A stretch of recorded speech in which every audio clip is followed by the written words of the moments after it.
Halo friends, bertemu kembali dengan Miss Nani pada mata pelajaran Bahasa Indonesia kelas 5, tema 1 dengan topik ide pokok. Apakah yang kalian ketahui tentang ide pokok pada sebuah bacaan? Apakah ide pokok itu sama dengan kalimat utama pada sebuah bacaan? Mari kita cari tahu jawabannya. Ide pokok, pengertian daripada ide pokok adalah inti atau dasar permasalahan dari suatu teks. Jadi, ide pokok itu sama saja dengan masalah yang dibahas pada teks tersebut, atau inti atau isi daripada teks yang kita baca.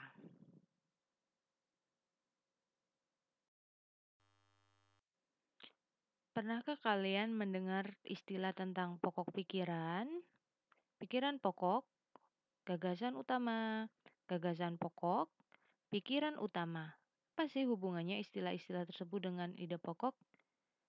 Hubungannya adalah bahwa semua istilah tersebut sama halnya dengan ide pokok. Jadi jika ada pertanyaan yang menanyakan tentang pokok pikiran, pikiran pokok, gagasan utama suatu paragraf, itu berarti pertanyaan tersebut menanyakan tentang ide pokok. Apa fungsi dari ide pokok? Fungsinya adalah memberi penjelasan dari inti suatu bacaan, paragraf, dan kalimat sehingga pembaca mudah memahami isi teks. Bagaimana cara menentukan ide pokok? Ada beberapa cara yang bisa kita gunakan untuk dapat menemukan ide pokok suatu bacaan atau teks. Yang pertama, membaca seluruh kalimat pada paragraf dengan seksama. Jadi, kita diharuskan membaca keseluruhan kalimat pada suatu paragraf dengan teliti, sehingga kita dapat menemukan inti atau ide pokok dari pada bacaan tersebut.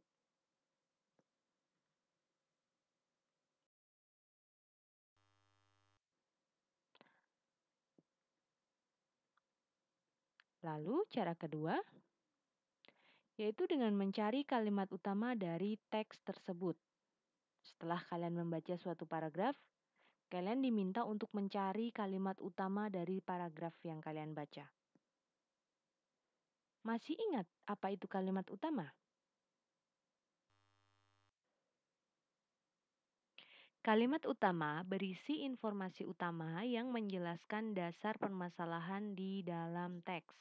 Jadi, simpelnya atau sederhananya, kalimat utama adalah kalimat yang memuat tentang masalah apa sih yang akan dibahas di teks tersebut atau apa sih isi daripada teks tersebut nantinya. Ada yang masih ingat di mana letak kalimat utama ini pada suatu paragraf? Ya, letaknya bisa terdapat di awal paragraf, di akhir paragraf, ataupun di awal dan akhir paragraf. Selain kalimat utama, dalam suatu paragraf terdapat kalimat penjelas. Apa sih kalimat penjelas?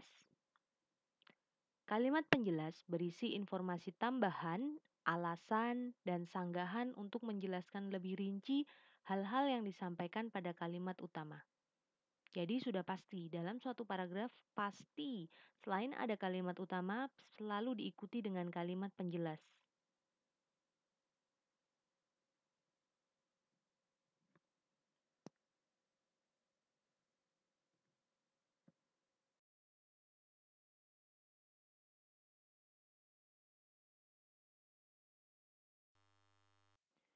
Perhatikan contoh berikut. Indonesia adalah negara yang majemuk. Terdapat banyak agama dan kepercayaan, dan selain itu, suku budaya Indonesia sangat beragam. Misalnya, suku Jawa, Madura, Batak, Ambon, dan masih banyak lagi suku-suku yang memiliki ciri khas masing-masing. Perhatikan kalimat yang diberi tanda warna merah. Kalimat tersebut adalah kalimat utama pada paragraf tersebut. Perhatikan kalimat yang diberi warna biru.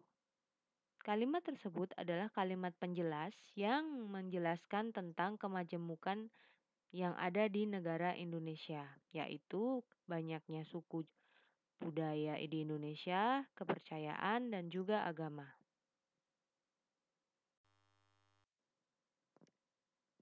Cara ketiga, menandai setiap informasi penting dalam paragraf. Jadi, tugas kamu ketika kamu membaca suatu paragraf atau teks, kamu menandai informasi-informasi penting apa saja sih yang ada pada paragraf tersebut. Bisa kamu catat ulang, bisa kamu tandai dengan pensil, bisa kamu tandai dengan stabilo atau pewarna. Perhatikan teks berikut dengan seksama. Gurita merupakan salah satu hewan tidak bertulang belakang yang dikenal sebagai hewan cerdik dan pintar. Hal itu karena seekor gurita memiliki daya ingat yang cukup kuat. Gurita dapat memecahkan masalah yang dialaminya lebih cepat dengan cara mengingat pengalamannya ketika memecahkan masalah yang sama. Selain itu, gurita juga dikenal sebagai perenang yang cukup cepat. Gurita menggunakan gerakan pendorong jet untuk bergerak cepat dan berenang jauh.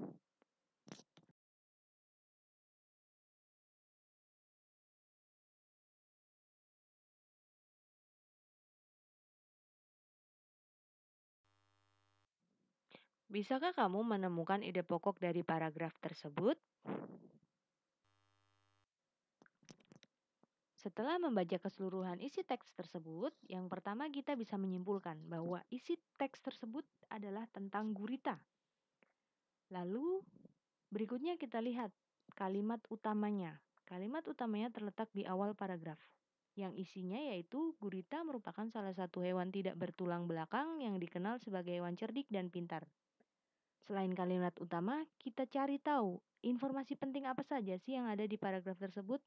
Informasi pentingnya adalah gurita binatang yang pintar dan cerdik, memiliki daya ingat yang baik, mampu menyelesaikan masalah dengan cepat, perenang yang cukup cepat dengan menggunakan gerakan pendorong jet.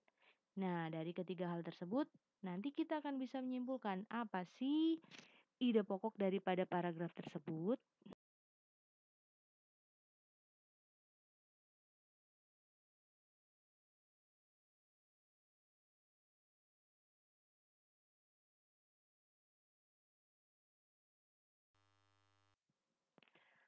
Maka dapat disimpulkan bahwa ide pokok dari paragraf tersebut yaitu gurita merupakan hewan tidak bertulang belakang yang cerdik dan pintar. Lalu bagaimana cara menuliskan ide pokok yang telah kita temukan atau kita dapatkan? Kalian bisa menuliskannya dengan bahasa kalian sendiri namun tetap sesuai dengan kaidah penulisan yang benar. Itu tadi penjelasan tentang ide pokok, yaitu tentang pengertian ide pokok, fungsi ide pokok, dan bagaimana cara mencari ide pokok. Jika kalian memiliki pertanyaan, silakan langsung tanyakan kepada Miss Nani. Terima kasih teman-teman.